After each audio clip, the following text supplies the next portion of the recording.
Hello everybody, today we are going to be going over this last month's videos where I'm going to be ranking the decks in terms of how good the deck was, how it played, and how much I enjoyed playing the deck. This is something that I plan on doing each month, and I'm starting with the decks that I played in July. So, starting with the bottom at number 9, we have our Naya Blink deck. So I tried combining two things. I wanted to try being tokens and blink, and I wanted to see if I could join these two things that I enjoyed doing so much and the cards that I was just more comfortable playing with, since I've been playing with tokens the most. But unfortunately this deck just didn't work out at all. Token generators just aren't the best blinking candidates when compared to all the other cards that we could use to blink. And I really wanted this deck to work, but it just didn't. I'll probably be looking to do something else with Nahiri's Resolve in the future.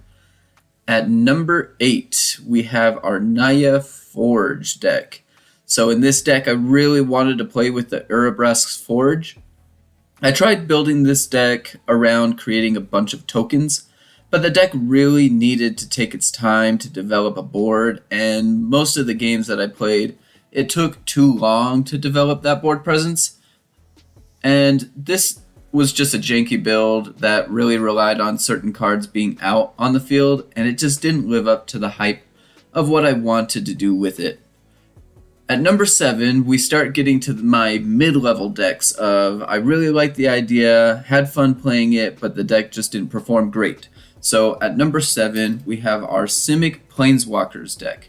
In this deck, I was really trying to make a mono-green Planeswalker list with ramp, but I also wanted to be able to control the game, so I grabbed blue and jumped into Simic to take over the games. But unfortunately, this deck just didn't play out that way, and instead we just started drawing all of our counter cards like we were playing a mono-blue list.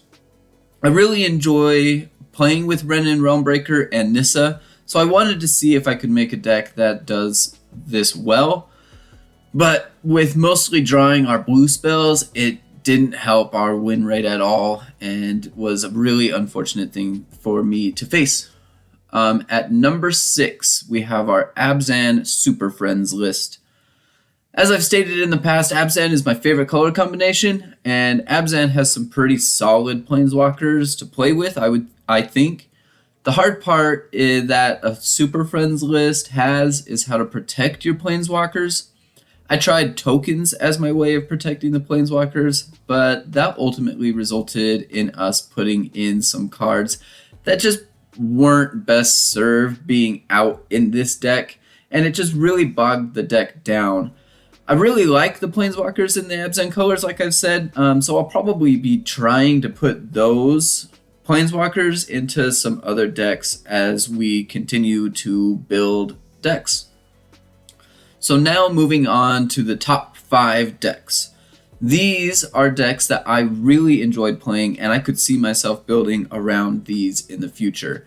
And at number 5, I had a really tough decision on number 5 and number 4, but I ultimately went at number 5 with my Mono-Green Midrange deck.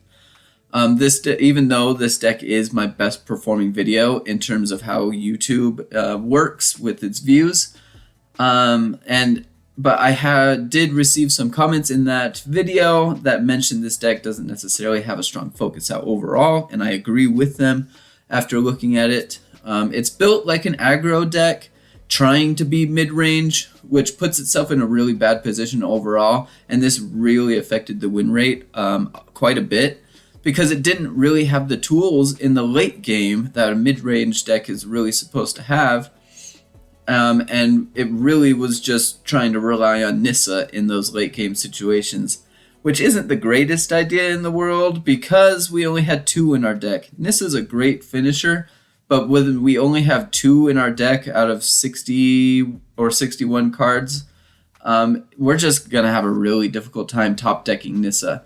So a little fine tuning, I think, and figuring out and choosing an identity would do this deck a really lot of good. So moving on to number 4, we have our Izzet Vehicles list. It was like I said, it was really tough trying to decide which deck I would put at that 5 spot between these two decks because they were fun pretty equally. They performed just about the exact same. But ultimately, I went with this vehicles list at number 4 because I just like the concept better. I loved being able to play with vehicles and just having them come out into the field and just take over games if I really needed to. And it did play slightly better than the mono-green list, and I think a lot of that comes down to it just has flyers. So I loved being able, like I said, I loved being able to crew in our threats. I think what really holds this deck back is that we really just tried way too hard making this list all about vehicles and less about making it a well-balanced deck. I think that reason alone is why it suffered from its win rate. But overall, I think that putting it at the 4 spot is the right choice over the mono-green list. All right, so now moving on to number 3, we have our Boros Legends deck. So this deck is my first certified keep in this ranking list. And I think a lot of this is because this was a deck I had already fine-tuned from an original, trying to make that one better.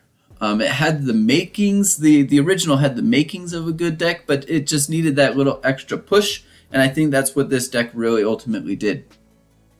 Playing with Legends, obviously, is just a lot of fun in games, and with this list, the games were over pretty quickly because we have a lot of haste creatures coming out early.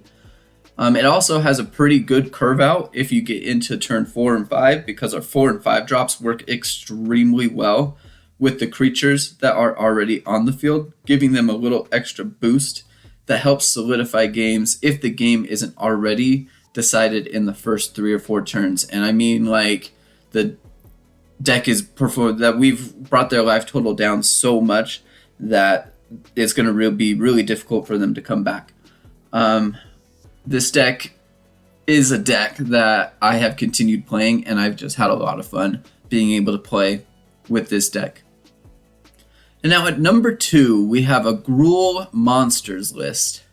So I think that this deck is crazy powerful. This was an inspired deck that dominated me on the ladder and played a style that I really like to play. So I wanted to be able to try and recreate that in the 4 turns that I had with it to try and create that deck again so that I can be able to play it. It has big creatures, they come out quick, and they're really powerful.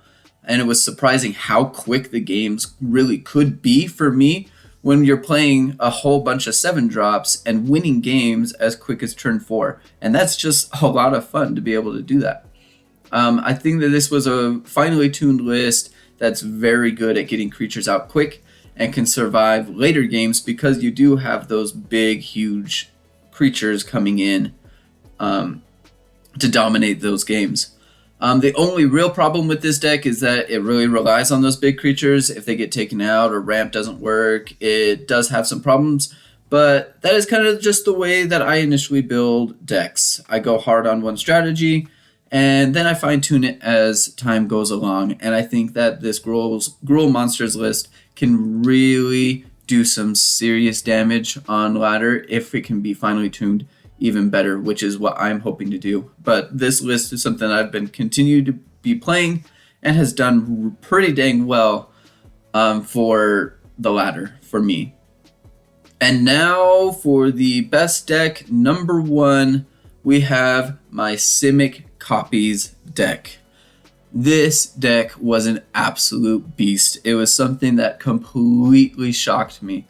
I never thought that this deck would be able to play it out as good as it did because it's so based off of jank and really surviving certain cards, but it was just an incredibly dominating force. The games can be super quick, and the nature of just trying to cast spells that target our creatures really helps us keep them alive if we have to wait for the diplomacy to show up. even then, it's very difficult for an opponent to handle a Hullbreaker Horror when you are casting super cheap spells all the time. This deck was, like I said, one of the most fun decks that I have been that I've played on Arena in a very, very, very long time. And the games were fast and they're quick, which also helps when you're playing on the best of one ladder. So if you wanted to check out any of the decks that I talked about, there were some cards in the top right, and here is a playlist of all those decks that you can check out. Thank you so much for sticking to the end where I talked about my favorite decks from this last month. And until next time. I went for the head.